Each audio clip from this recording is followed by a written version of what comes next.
Hey everyone, I'm going to start by saying that this isn't really a video that I wanted to make. I really didn't think that in 2022 we would be at this stage of discourse within the queer community.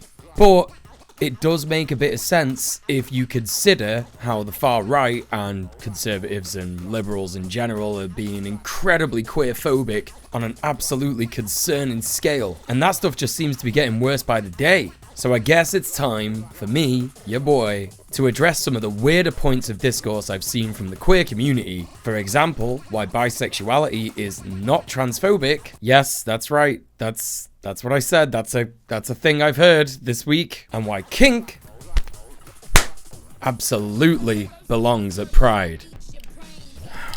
Yes, that's right. Unfortunately, as I mentioned earlier, one of my good friends, Emily, told me that she had to deal with just one of the worst things that a bisexual person could ever have to deal with. And that is a group of fellow queers basically asking her if she's afraid that she's going to cheat on her husband and why she doesn't just identify as pansexual because that's less transphobic. Yes, I can hear the cringing of all the bisexual trans people in the comments. I know, it sucks. We're gonna get through this together. I mean, this is just a terrible thing to say just in general. Like, I really find myself struggling for a way to come up with how to start addressing this argument. Because it's like, do these people not know how ridiculous it is to ask someone if they're scared of cheating on their partner? That doesn't relate to sexuality. You can cheat on your partner if you're straight. You know that, right? You can also do it if you're gay, if you're lesbian, if you're pan. It's not just a bisexual thing, but this is pretty common biphobia. This is one of the most internalized elements of biphobia I actually struggled with when figuring out my identity. That if I like people of multiple genders, will I ever be able to just be with one person of one gender for my entire life? However, that argument doesn't really apply to me because I'm polyamorous, so I don't know, maybe I'm a bad example of the bi community. I don't know. But it needs to be said that not every bisexual person is polyamorous. It's actually interesting that these people brought up cheating because that kind of relates to other stuff I'm going to talk about in the video in a bit. Cheating is a really unfortunate aspect that comes from a society that forces people into amatonormativity. I think I said that right. But if I didn't, go check out Tara Mooney's video on it. I watched it this week on my stream. It's fucking great. Amatonormativity is basically the idea that we have to be in a relationship in order to be satisfied in our life. And that relationship absolutely has to be monogamous, cishet, and completely allosexual. And there's so many things wrong with that part of society. And that feeds into why we get these absurd biphobic arguments thrown at us. But anyway, I'm digressing a little bit here. Let's unpack this argument and let's see where it comes from. Ever since queer people have been directly in the public eye, scrutinized and criticized by a society that is traditionally conservative and demands adherence to the rules. As I said in my Dave Rubin video, queer people have been seen in that regard as sexual deviants. As you can see here in this Guardian article describing a scandal between two gay men in the 1950s, the journalist here rightfully points out that even though these men named 20 other sexual partners, none of these other men received any legal punishment for what they did. And that may have been at the time in order to reinforce the myth that homosexuality is inherently an aristocratic perversion or pastime, aka deviance. Now remember that, I'm going to come back to that later on when I talk about fetishes and kinks. But essentially, gay men were seen as attempting to subterfuge the traditional ideas of marriage and monogamy. Of course, you couldn't be openly gay back in the day, so gay men were unfortunately often forced into heterosexual marriages, Elton John being a prime example, and a bunch of other people throughout queer history. And the same absolutely goes for lesbians too. There are absolutely examples of lesbians who've been forced into traditional heterosexual marriages, and then because that's not who they are, they've of course slept with women extramaritally and been chastised for that. There's actually a great film that I really quite enjoyed called The Handmaiden. Highly recommend it. Go and check it out. It's about two women who have to come to the terms of the fact that they are in fact queer in an incredibly traditionally conservative setting. Definitely go check it out. It's really good. Anyway, back to the video. Queer people, generally speaking, were always seen as wanting to cheat on their partners. And that's where this biphobic argument comes from. But it's important to remember that bisexual people, because of course, lots of people, even within our own community, don't see us as actually queer, just experimenting, we don't know who we are, we're really just gay but holding on to being straight, or we're really straight but just experimenting with gayness. But let's face it, those arguments don't actually come from the queer community. Those arguments come from cis-het normative society, wherein gays and lesbians have been a bit more accepted part of modern life in more recent years. Bisexual people are still in that grey area of like, what are they really doing? Why are they like this? What's going on? They're a bit sneaky. And so of course, biphobia like this is just pretty fucking common. One thing that I want to mention before I explain to you all where this discourse actually comes from, because again, it doesn't come from the queer community itself. Despite the fact of what I just said, that sometimes we do get arguments coming from the queer community that bisexual people aren't actually queer, this all comes from a certain place, and I'll tell you about that in a second. But it's important to note that this argument is used about bisexual people all the time by TERFs. As I said in my trans liberation video, TERFs are not just out for the T, they're out for all of us. An attack on one of us is an attack on all of us. But let me tell you where this argument comes from, that like maybe bisexual people should just identify as pan, or that bisexuality is transphobic. A couple of years ago, and I actually remember this very vividly because I lost a friend over this, Nazis on 4chan decided a really good way to infiltrate the queer community and drive wedges between members would be to bring about a new sexuality. The new sexuality was basically just, I mean, look at this shit. You could tell what they were going for. It's just, it's so fucking ridiculous that queer people have actually fallen for this. But yes, the super straights, super gays, super lesbians, and super bis were basically a sexuality created by Nazis on 4chan in order to capitalize on the rampant transphobia that we've seen increase in the last few years. And the idea was basically that if you are super straight, you have sex with cis women only, because having sex with someone with a penis, i.e. a trans woman, makes you somehow gay. And of course, that's what it meant for super gays. Super gays would not have sex with trans men, and super lesbians would not have sex with trans women, and super bis only have sex with women and men who have their correct genitals applied to their gender. Yeah, it's so fucked up. It's just so annoying. And you can see straight through it as soon as people start to use it, you know? But when discourse about this popped up, as I said, I lost a friend over this. This person, they essentially used to identify as bisexual, and they said that because you can, I mean, I know you can, but it's just fucking stupid anyway, identify as super bi, then it made more sense for them to identify as pansexual, because that means that they're definitely not transphobic. Like, can you not see that this is what they want? They want us to hate each other. They want us to hate each other's identities so that the wedges are driven in the community and we are weaker when we are not together. It's just so fucking annoying. I genuinely remember having this argument with this person on Twitter, and it's upset me so much because it's biphobic. If you make that argument, you're being biphobic. When I saw that Emily had tweeted this about people asking her why she just doesn't identify as pan instead of bi, I tweeted the bisexual manifesto that was written in 1990. That's right. Bisexuality has never been about there are only two genders. Sure, the name bi implies two,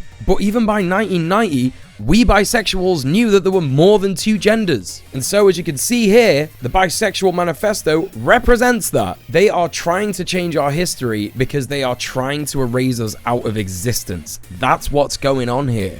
And it successfully managed to drive wedges between people in the queer community, because the people who were bringing this argument to my friend at the Gaming Awards... Oh, did I mention that this happened at the Gaming Awards, hosted by Twitch?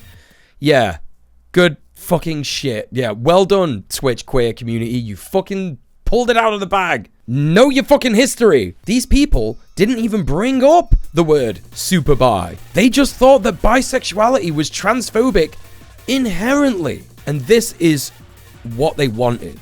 This is what the Nazis fucking want. When queer people bring up tradcon criticisms of queerness unprompted, they are doing what conservatives and far-right wingers want, just to bring it up and not even say that it's related to right-wing ideologies. And this is ever so present now as we enter that beautiful month of May, just before June, just before Pride Month, where everybody and their fucking mum loves to bring out the no kink at Pride discourse. It's so sickening. Every year, do we have to do it every fucking year? But I wanted to bring up that discourse as it relates to this point entirely. There's been a few young queers on Twitter specifically who've been calling for no kink at Pride, desperately asking older queers, please be normal, don't have a guy dressed as a dog on a lead, don't do it, it's weird, oh, it's pedophilia. Like, what do you think is going to happen, babe? You think that that's going to make them accept us? You think that that's going to make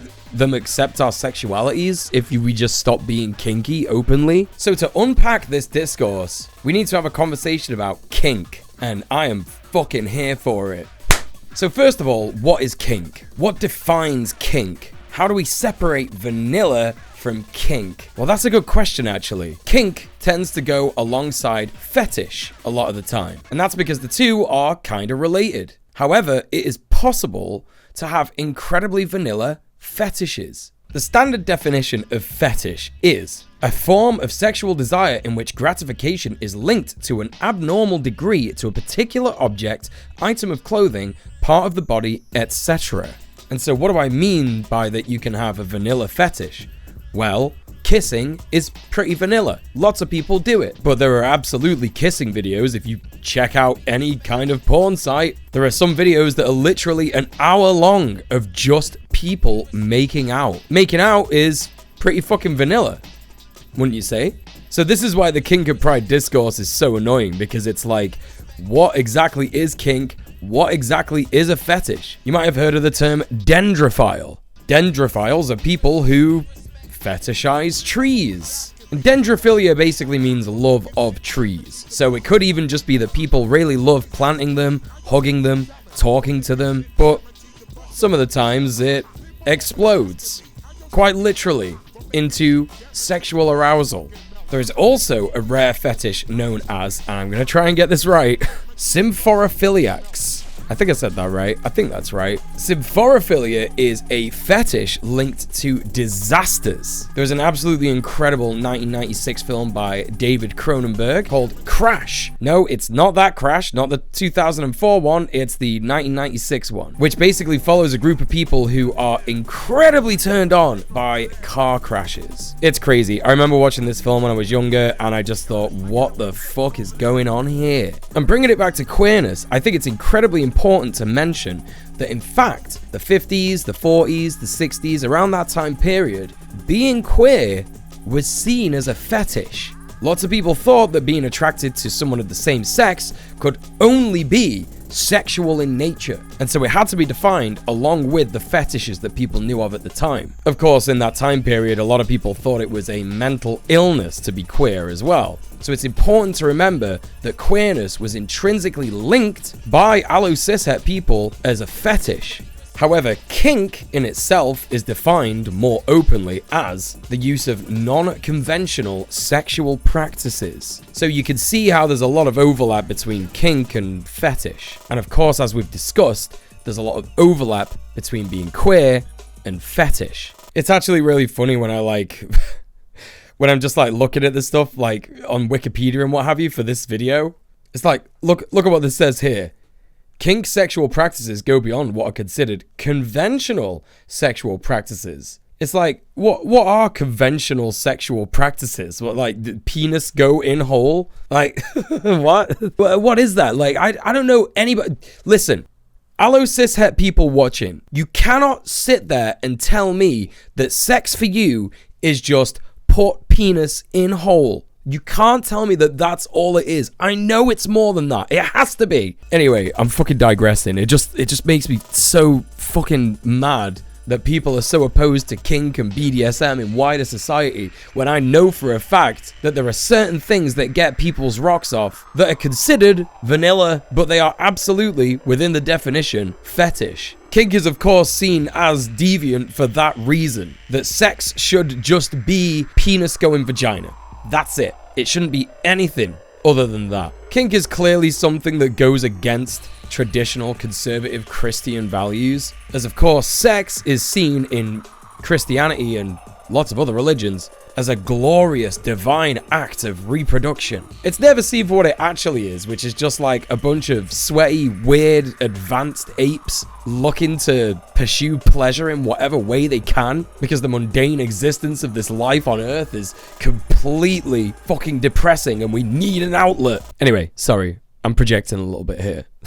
And of course, when it comes down to that argument that sex should just be for reproduction, this ultimately harms people who are capable of getting pregnant. This is why we see things happening in the US, like abortion bans. Because how dare you have sex for your own gratification? No, flog yourself, heretic. Put a hood over your head and get a cat and nine tails and whip yourself on the back as penance for your horrific sin. Weird how that shit just legit used to happen in the Catholic Church, eh? And now they say that we're the fucking deviants? But you can see how these arguments relate to each other. Sexual gratification? Bad. Having sex without wanting to reproduce? Bad. It all links in together and brings about another perfect argument for intersectionality. Kink is sexual liberation, and as we've already discussed, it's one of the only things that queers were allowed to have as part of our identities. They forced us into this box with other deviants, and so we decided to own it.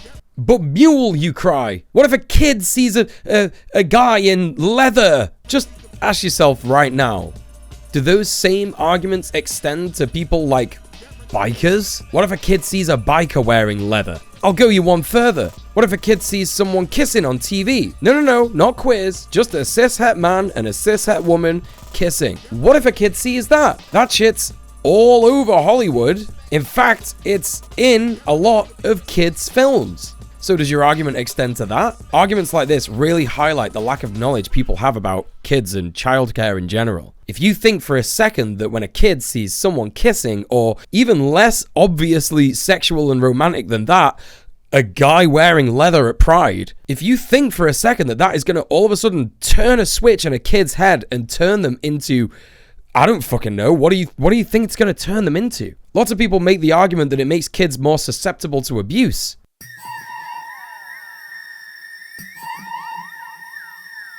I wasn't exposed to any queerness when I was growing up, and yet I still got groomed.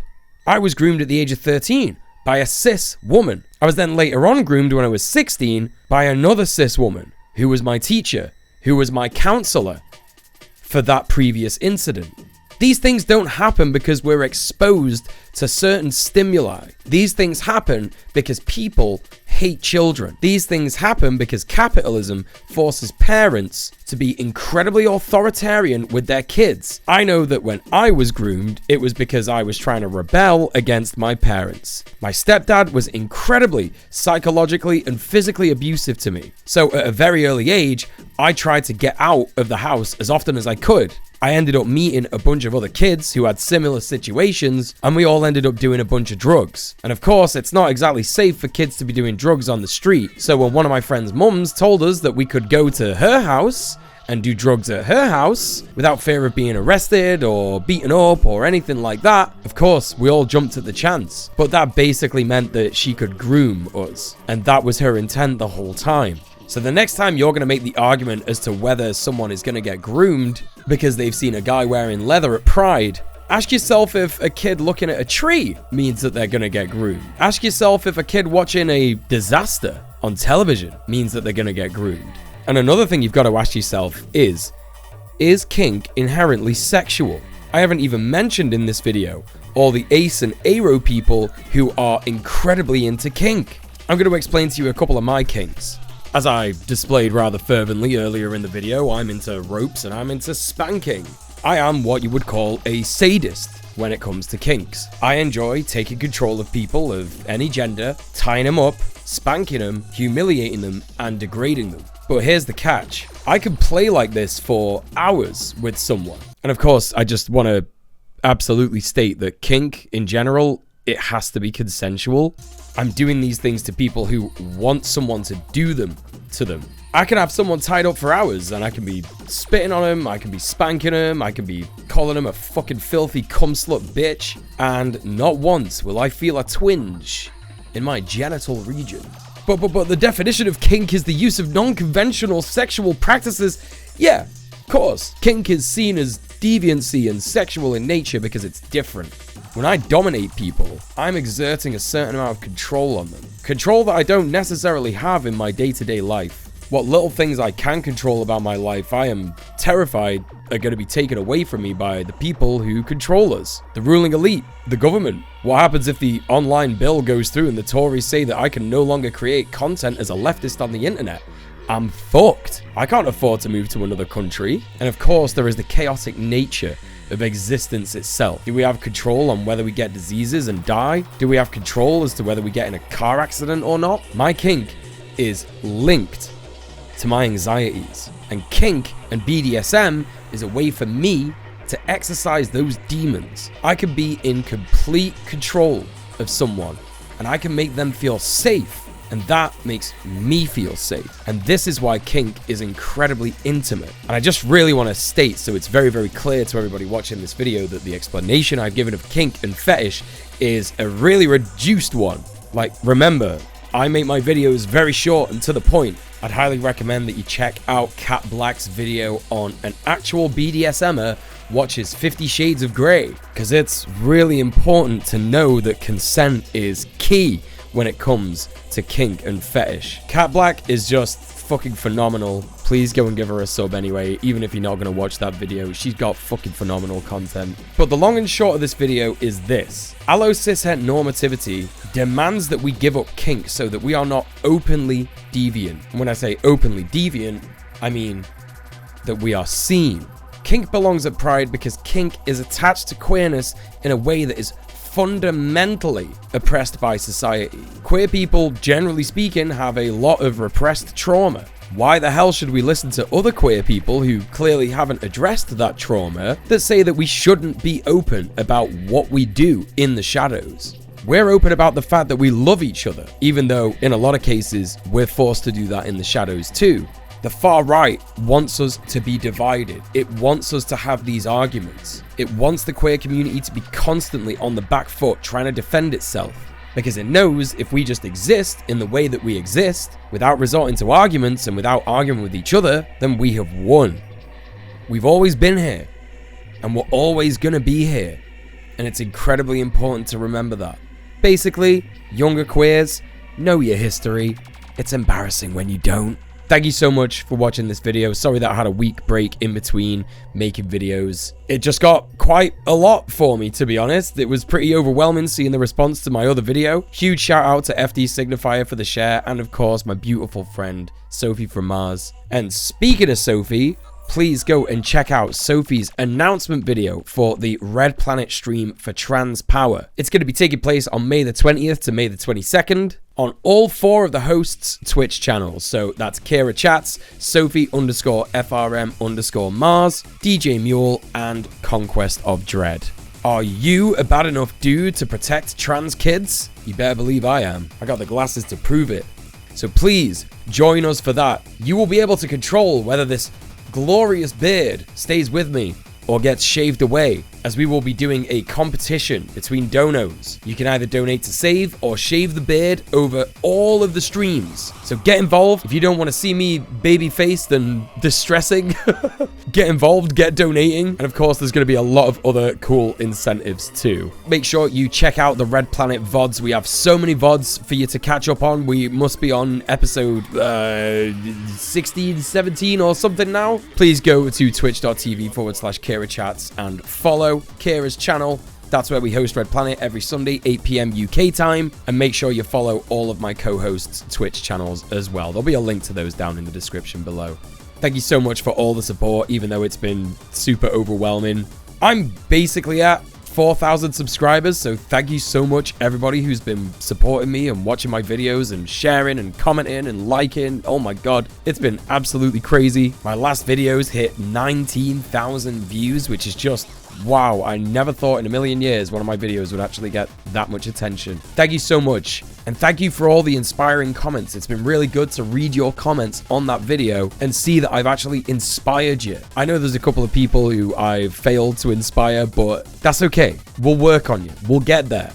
I got faith in you. So please like, comment, and subscribe. Make sure that you're supporting me, and check out my Patreon. There are, of course, various benefits to being a patron. And thank you so much to all the patrons that support me already. I appreciate you. Thank you so much. And don't forget to check out my streams, twitch.tv/DJ Muel. If not for the streams that I'm doing on a day-to-day basis, where we basically find cursed content and look at video essays and check out the news and all sorts of weird stuff, then follow me for the charity stream that we're going to be doing on May 20th to 22nd. I'll be back on a weekly schedule of videos again now, so stay tuned for next week's video. Don't forget to stay excellent to each other. Mwah! Peace.